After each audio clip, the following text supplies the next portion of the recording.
Very good evening, friends. Meeting again in the session of Organon philosophy, and we are discussing Robert's philosophy. The new chapter which we have started yesterday, chapter number 26, that is the disease classification, the syphilitic stigma. And this syphilitic stigma is the introductory part about this syphilitic stigma we have learned in yesterday's session. Syphilis disease itself is a chronic disease, constitutional disease, runs through the four stages, the primary, secondary, tertiary, and quaternary, ending with the life of the human being. And we, because of which the Hahnemann have given the same name to his miasm. So Hahnemannian concept of syphilitic miasm was very simple. The suppressed syphilis either in the past or family history leading to form new internal diseases to which Hahnemann labeled by name of syphilitic miasm, and he has used the same word. This name syphilis is given to this disease because the first man who had suffered from manifestations of it was an American shepherd in 15th century whose name was Syphilius, and that's why the same name was used to this disease. Certain aspects about it we have discussed yesterday. It used to produce the eruptions either on male genital or female genital, that is on the surface, as a single pendulous hard ulcer associated with bilateral horizontal group of inguinal lymphadenopathy. And if you try to suppress these eruptions, it enters inside, leads to produce a complex syphilis, which is associated with sora, associated with the psychosis, and then the easily curable things becomes rather many times incurable also. So this is how disease becomes more pathological. One sentence which he has used over there, that till this syphilitic primary sore is there, till internal constitutional changes never happens. But once you suppress this, then this syphilitic stigma enters inside and destructs the internal human being. So this is what we have discussed yesterday, and last on the last line, that is how what it produces is nothing but to the premature old age. Up to that level we have discussed. Let us go ahead on the page number 209, the last paragraph. This stigma has its effects upon the protozoa, and the offspring shows the effects in many ways. When the offspring is affected with syphilitic taint, he will not show the direct effect in the primary chancre or ulcer. For by the time the disease has passed into the second generation, the fault has become thoroughly married to the life forces, and it becomes a part of his being. This results in many constitutional tendencies such as deformities, chronic catarrhal conditions of the nose and throat, malformations of teeth and of the bony structure, ulcers, and many other manifestations. So what he is saying, if this has been transmitted from through the transplacental barrier from the mother to the offspring, and this stigma affects the constitution of that fetus, producing many changes. Either it produces any congenital malformation, deformities, so cleft palate or imperforated anus, or absence of any organ, or many varieties of congenital malformation. Those comes under the this syphilitic stigma. Second important thing, that it used to produce varieties of ulcers. Ulcers are not simple ulcers. Here the ulcers are very typical. They are having irregular edges. The margins either they are everted. It is non-healing ulcer with lot of slough, lot of pus, and very offensive pus. So that is another characteristic manifestation of this stigma. In the second generation, we find none of the primary local manifestations, for the manifestations have changed their character, showing that the economy is thoroughly impregnated with the deadening and destructive effects of the stigma. So when it goes from generations together, it starts affecting the tissues directly. Then it starts showing its effects on the tissues, producing pathologies. all destructive pathologies comes under the sphere of this syphilitic stigma. So till it is on surface, it is always better. But once it enters inside and when it passes from generations, then it affects the stigma, affects the human tissue, producing many varieties of destructive malformations and deformity. In the primary disturbances, we might find that this infection of syphilis becomes grafted on to a soric base. Here we have a complication of troubles, and just as each of these stigmata is a problem in itself, the union of two becomes a much more complicated problem, requiring great patience and skill to solve. So now he is explaining one more thing. Along with explaining syphilis, he is explaining sorosyphilitic, that is tubercular myasm, what it used to produce. So sorosyphilitic, when two myosomes comes together, this is called as a complex. And when two myosomes comes together, it is not an easy case to solve. When it is single, it's rather simple, but when it becomes complex, it is rather difficult. Usually, in this union of sora and syphilis, the soric symptoms predominate, and here the predominant symptoms of sora must be treated first with antisoric similimum. For the syphilis is largely hidden, and we must strive to help the vital force to throw off the greater and more predominant incubus with which the patient manifests. So when such types of mixed miasmatic traits comes and patient comes to you, now we have ample remedies which covers both miasm at a time. During Hahnemannian time, there were very less number of remedies. And when that's why Hahnemann have given a given a solution how to go ahead with this mixed miasmatic trait. He says over there, whatever may be the dominating miasm, that you must treat first. And generally, when it is sorosyphilitic, sora always dominates over the syphilis. So soric manifestations always comes first. You give the antisoric remedy. When soric manifestation disappears, the vital force becomes strong enough to throw away the syphilitic manifestation. Then you choose the antisyphilitic remedy and treat that. This is the method with which one can approach and treat those mixed miasmatic remedy. Only thing is that in such types of cases, now we have remedies which covers both miasm at a time. We have many, more than 3,000 remedies are there in our cell. And that's why it becomes rather simple. Instead of going with this direction of animal, we can treat with single remedy which covers both miasms at a time. After the patient responds to the remedy by decided improvement in the condition first prescribed for, and the soric condition is largely obliterated, we must change our tactics. For then, the syphilitic dyscrasia will show itself and become prominent.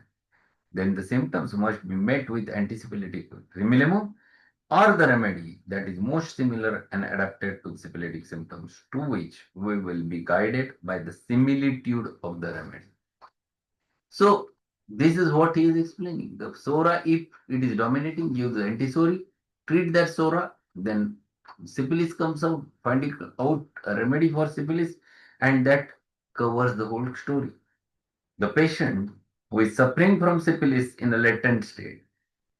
So now he is explaining one more thing, latent syphilis, that is tertiary syphilis. The patient who is suffering from syphilis in latent state or who manifests the inherited stigma presents a picture that is very easy to recognize. And this is probably the easiest of the miasms or stigmata to treat. Patients with inherited or latent syphilis are mentally dull. See how the syphilitic miasm expresses at that specific level, at the mental level. So what he says, just right beside this mentals of syphilitic miasm. So see what he says, patients with inherited and latent syphilis are mentally dull, they are heavy, they are stupid, they are easily, especially stubborn, they are sullen, they are morose, and usually suspicious.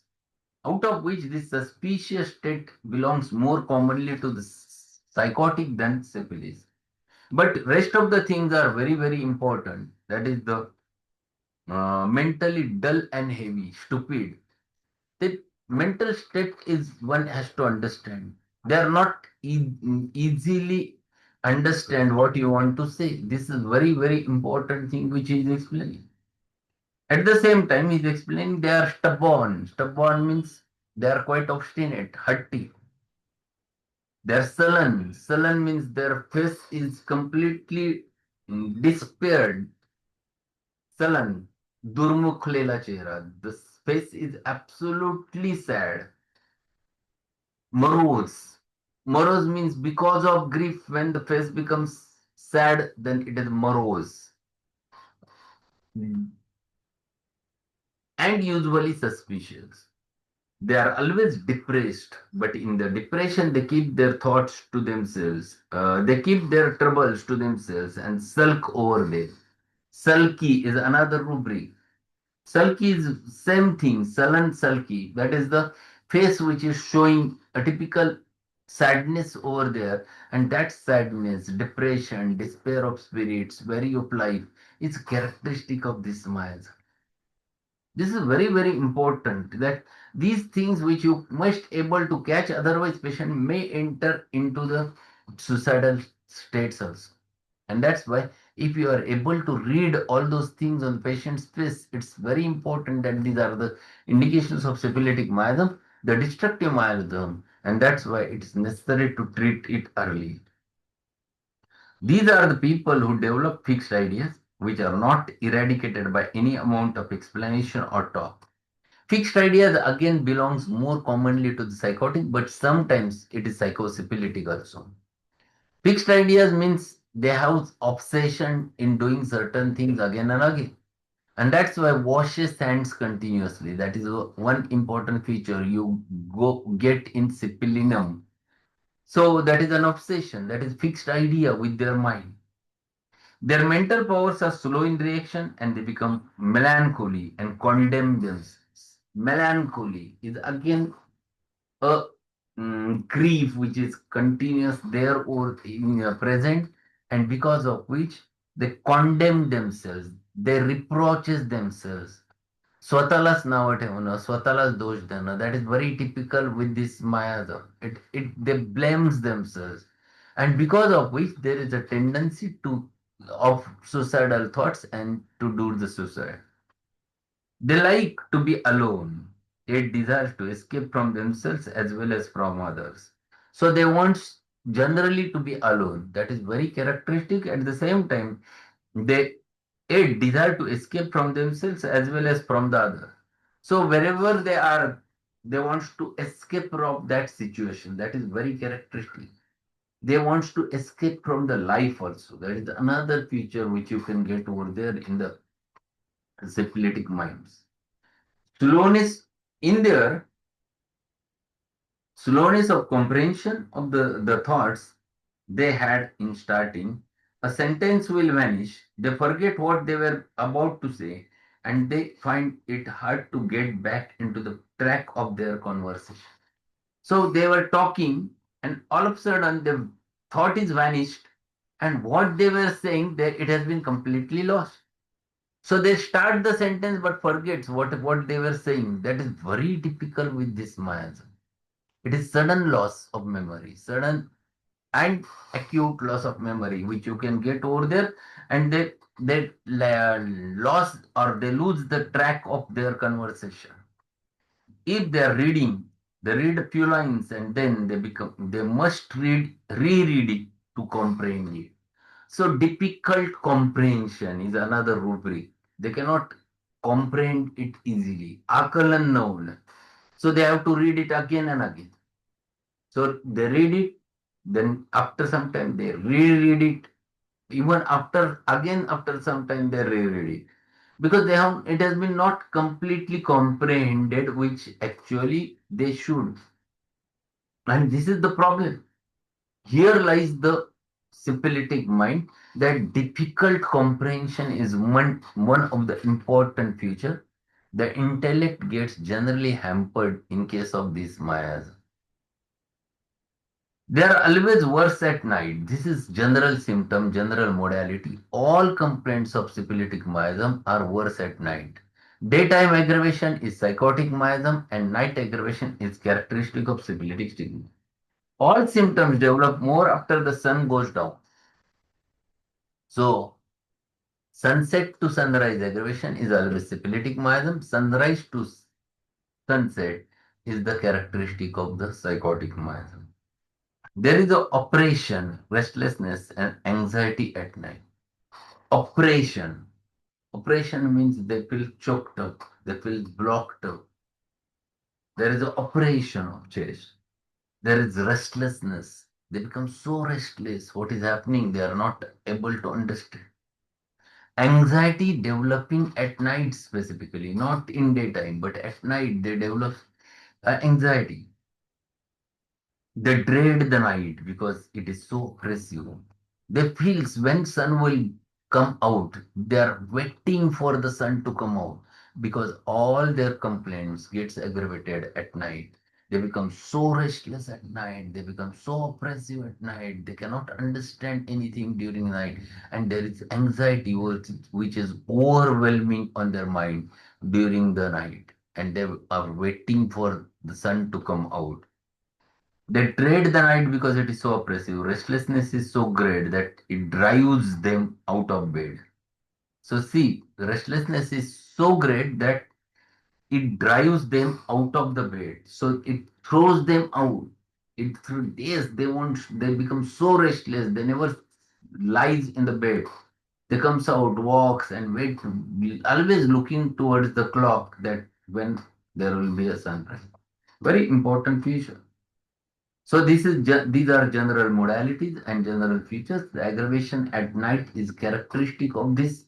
So first paragraph was related with mental, then this second paragraph was related with generalities of the syphilitic miasm, and then he explains in next paragraph the mixed miasmatic feature, that is the tubercular miasm and their mind. We must remember that tubercular patient is manifesting the union of syphilitic and psoriatic distress.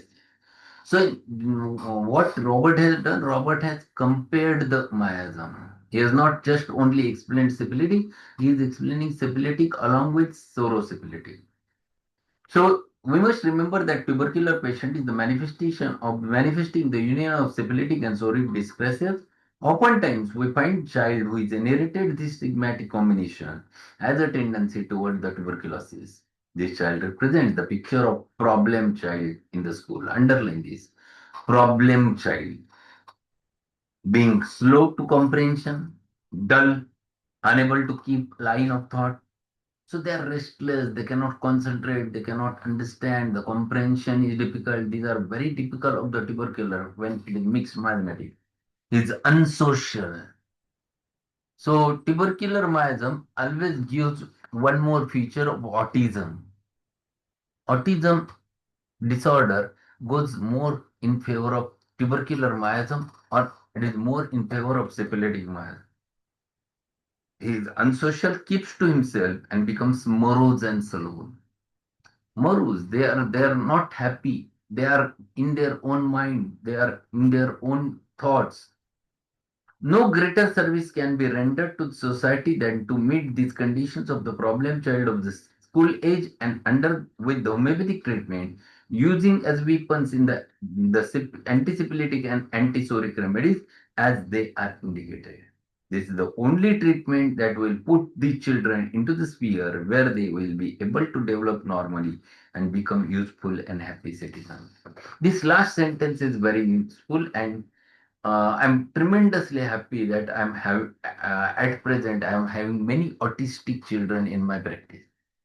And when we use with our intelligence, with our hard work, find it out right remedy for the child, it makes the changes in them. These children who never used to make an eye to eye contact starts doing the eye to eye contact. They starts saying something. They start getting mixed with the people. These are very very important things which you can get, and that is a very um, characteristic future which we can treat with the help of homeopathy, which is not there with the. What do they do? They have behavioral therapy, they have speech therapy, but how it works? It never works because there is a problem lies inside. How can you treat with the external measures? You cannot. Behavioral therapy will not going to make so much of change. Speech therapy will not going to make such type of change. Yes, might help if you have given right remedy. But what is important is to treat the internal dyscrasia so that then it will the child will come out of his condition. So tubercular miasm and syphilitic miasm, think in your mind the autistic children. This is very, very, very useful. I think it's better to stop over here. Tomorrow we'll continue with the next paragraph. This is good chapter to learn the syphilitic miasm in detail. So my suggestion, don't miss the lecture and read it again and again so that you can think about the remedies which covers in this miasm. So that's all for today. Thank you. Tomorrow we'll meet at the same time. Good evening. Good Sir, evening, sir. Thank you very much, sir. sir, Yeah, one question can I ask? yeah, yeah. Sir, delay speech, which miasm is prominent? Delayed speech generally either a psychotic, tubercular, syphilitic. It depends how the child presents. It is three miasms: psychotic, tubercular, or syphilitic. It's along with the restlessness. Huh? It's along with the restlessness. Along with So restless restlessness, child. it If is always tubercular. thank you, sir. Yeah. So good evening. We'll meet tomorrow. Thank you. Okay.